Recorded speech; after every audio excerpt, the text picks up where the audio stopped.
Assalamualaikum everyone. उम्मीद है आप सब खैरियत से होंगे। Welcome to the post market session with Chase Securities. आज के सेशन में हमारे साथ director Chase Securities Mohammad Rizwan sahab मौजूद हैं। अस्सलाम वालेकुम सर। वालेकुम अस्सलाम। रिजवान भाई, आज इनिशियली हमने मार्केट में जो है वो अपसाइड देखी थी। 700-800 पॉइंट्स मार्केट ने जो है वो इनिशियली रैली करा। उसके बाद मार्केट के अंदर जो है वो एग्रेसिव प्रॉफिट टेकिंग हमें होती हुई दिखी, और मार्केट ने टुवर्ड्स द एंड आके जो है वो नेगेटिव में क्लोज करा। तो उसकी कोई खास वजह? अगर शजील मार्केट में कंटिन्यूसली हमने काफ़ी ज़्यादा सेशन तकरीबन 15-20 सेशन से मार्केट को कंटिन्यूसली एक बुल रन में देखा था। और मार्केट में एक करेक्शन काफ़ी अर्से से ड्यू थी, जिसकी हम बात भी अपने मुख्तलिफ सेशन में करते रहे थे और अपने इन्वेस्टर्स को बताते रहे कि थोड़ा सा कॉशियस होना चाहिए यहाँ पर, और अपनी खास तौर पर लेवरेज पोजीशंस वगैरह को थोड़ा ट्रिम करके रखें, और जो सेक्टर्स अभी परफॉर्म नहीं करे उन्हीं में जाएं।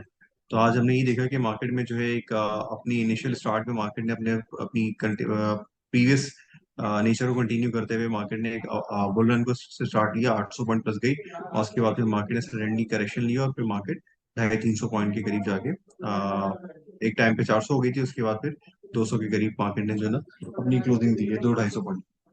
तो मेरा ख्याल है ये करेक्शन काफी हेल्दी थी और काफी दिनों से लोग एंटिसिपेट कर रहे थे, तो इसमें इन्वेस्टर को बहुत ज्यादा घबराना नहीं चाहिए, क्योंकि हो सकता है कि ये कहीं कल वल जाके या एक आध दिनों में मार्केट सेट और कुछ सेक्टर ज्यादा करेक्ट हो जाए और कुछ सेक्टरों में दोबारा से में बाइंग नजर आ जाए। आज भी हमने इसी तरह से देखा कि कुछ सेक्टर्स जो थे, जैसे आप देखें सीमेंट सेक्टर में कुछ और ऑटोज के अंदर आज भी बावजूद के मार्केट में नेगेटिव थी, कुछ हमें बाइंग इंटरेस्ट आता हुआ देखा।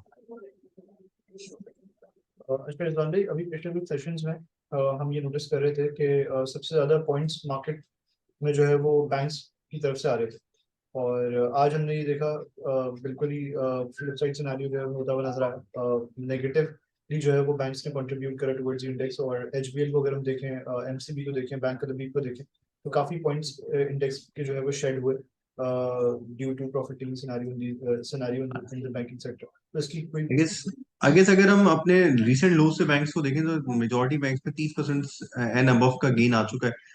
तो अगर वहां पर कुछ प्रॉफिट टेकिंग दिखती हुई है तो उसकी वजह ये हो सकती है कि लोगों ने काफी ज्यादा पोजीशन और पैसे इसी में बनाए। तो अगर एक प्रॉफिट टेकिंग आएगी भी तो ऑब्वियसली उस सेक्टर में आएगी जिस सेक्टर में लोगों के पैसे बने। तो इसी वजह से हमने बैंकिंग सेक्टर में एचबीएल में, एमसीबी में, मीजान में, बैंगल अभी में अच्छी खासी डाउन साइड देखी, या थोड़ी करेक्शन जिसे आप कह सकते हैं वो हमने देखी। Perfect. Oil and gas sector, Rizwan भाई, उसने आज भी जो है पिछले काफी सेशन से जो है एंटिसिपेट ये किया जा रहा था कि इसमें ये रैली बन सकती है, लेकिन उसने आज भी डिसअपॉइंट करा। तो what is your view in upcoming session, should be focus in this sector? मुझे लगता है ऑयल एंड गैस सेक्टर में थोड़ा सा अभी थोड़ा शायद अर्निंग की विजिबिलिटी और कैश फ्लोज की विजिबिलिटी और आई गेस एक और प्राइस हाइक की वजह से वो सेक्टर इतना ज़्यादा परफॉर्म नहीं करा। हाउएवर इसमें अभी तक वो जूस मौजूद है कि अगर आपकी अर्निंग जो है कैश फ्लोज बेहतर होते हैं या आपकी अर्निंग्स जो है कैश अर्निंग्स बढ़ती है, तो उसमें एक अपसाइड तो अभी बिल्कुल भी जो है ना अभी तक अनलॉक नहीं हुई है, और वो किसी भी टाइम पे अनलॉक हो सकती है। बट जब बाजार में सब heavy index index heavy weight में प्रेशर आ रहा था, तो लोगों ने जो इस एंटिसिपेशन में कि ओजी पीपल चलेंगे, लोगों ने लिए हुए थे, तो वो लोगों ने अपनी कुछ पोजीशन वहां भी ट्रिम की है, इसलिए हमने ओजी पीपल में भी थोड़ी प्रॉफिट टेकिंग देखी। ओके। अच्छा रिजवान भाई, ऑल्दो मार्केट आज नेगेटिव रही, लेकिन इसमें हमने देखा कि ऑटो सेक्टर ने जो है वो पॉजिटिवली कंट्रीब्यूट करा, और उसकी वजह से थोड़ा बहुत जो है वो हमने इंडेक्स को सस्टेन करते हुए देखा इनफैक्ट। एंड उसके अलावा अगर हम सीमेंट्स में बात करें तो डीजी ने भी थोड़े बहुत पॉइंट्स कंट्रीब्यूट करे। तो एनी रीजन, क्योंकि डीजी में हम पिछले कुछ सेशन से जो है वो तो काफी। कुछ सेशन, हाँ कुछ कुछ स्टॉक्स में थोड़ा सा हमने ना एबनॉर्मल बिहेवियर देखा, जैसे कल अगर आपको याद होगा कि लकी में आखिरी सेशन के बिल्कुल आखिर में जाके एक नॉर्मल सी बाइंग हमने देखी थी लकी के अंदर, और वो बाइंग जो है फिर कंटिन्यू होती हुई तकरीबन लॉक के पास चला गया था लकी। और आज भी सुबह हमने मोमेंटम देखा, लेकिन फिर वो मोमेंटम आखिर में फेड हो गया था लकी में।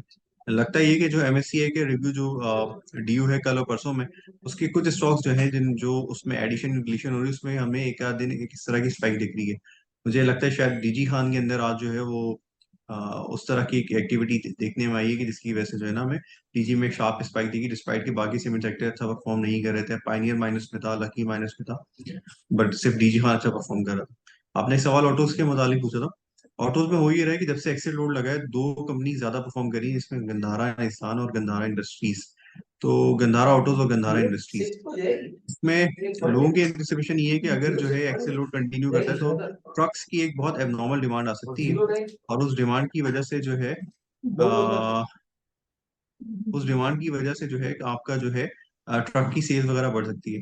लेकिन एक चीज शायद जो है लोगों की शायद anticipation थोड़ी सी मेरे ख्याल से कबल वक्त है, या थोड़ा सा प्रियम करें बहुत जल्दी, कि अभी हमारी इकोनॉमी में थोड़ा सा इतने इन्फ्लोज नहीं है कि हम अपनी ट्रकिंग की डिमांड को कैटर करने के लिए डिमांड बहुत ज्यादा इंपोर्ट करना शुरू कर दें ट्रक को। लेकिन लोगों का मानना ये है कि इस वक्त जो है ट्रकिंग की डिमांड जो एक फिनोमिनल डिमांड आ सकती है एक्सी लोड की, इसीलिए इन दोनों कंपनीज में हमने अच्छी अपसाइड देखी। इसके अलावा हमने एच कार और पीएसएमसी में भी अपना जो मोमेंटम उनका था वो कंटिन्यू होता हुआ अच्छा रिजवान भाई, अब जो है वो आप थोड़ा सा स्ट्रैटेजी किस तरीके से रखनी है इन्वेस्टर्स को, ट्रेडर्स को, आने वाले सेशन के लिहाज से। अब जो 2 से 3 दिन रहते हैं इस हफ्ते के, तो क्या प्रॉफिट टेकिंग की साइड पे रहना चाहिए, या should be still hold trading positions and investing positions? मेरा अपना ख्याल है कि जिन सेक्टर्स में अभी तक परफॉर्मेंस नहीं आई है, जिसमें ट्रिगर बाकी है, जिसमें आई गेस दिसंबर के बाद बैंकों के रिजल्ट आना शुरू हो जाएंगे, कहीं करेक्शन पे आपको सीमेंट्स वगैरह अच्छी कहीं करेक्शन पे सीमेंट्स मिल जाते हैं तो उनमें देखा जा सकता है, या ओजीडीसी पीवीएल में कोई फर्दर करेक्शन आती है तो उनमें देखा जा सकता है। तो यस, कुछ ऐसे सेक्टर जरूर है इस वक्त मार्केट में जिन्हें इतनी ज्यादा परफॉर्मेंस नहीं दिखाई है। तो मेरा अपना ख्याल है कि जो है इसमें नीचे लेवल्स पर कल अगर मार्केट आती तो वहां पर अपॉर्चुनिटी को बिल्कुल अवेल करना चाहिए, बट इस वक्त भी थोड़ा सा वॉचफुली देखना चाहिए, और खासतौर पे ओवर लेवरेज या लेवरेज पोजीशन को अपनी बहुत मैनेज करके चलना चाहिए। Okay, thank you so much Rizwan भाई for participating in thank the you. Session. अल्लाह हाफिज़।